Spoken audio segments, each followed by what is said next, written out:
Hello, मैं हूँ सजाद। आज मैं आपको माँ के हवाले से कुछ सुनाना चाहता हूँ, जिसका अनवान है माँ। मुझे माँ और फूल में कोई फ़र्क नज़र नहीं आता। मुझे माँ और फूल में कोई फ़र्क नज़र नहीं आता।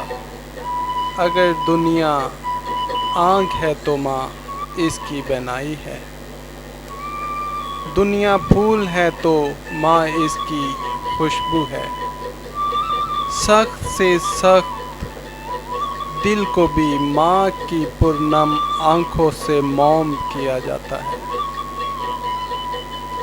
बग़ैर लालच के अगर प्यार मिलता है तो सिर्फ माँ से। सबसे शीरीं प्यार माँ का है। माँ के बग़ैर घर कब्रिस्तान की मानत है। दुख देकर माँ को कौन सुख पा सका है सजाद। दुख देकर माँ को कौन सुख पा सका है सजाद। यही मरकज़ है सकूं का, यही से राहत मिलती है। शुक्रिया।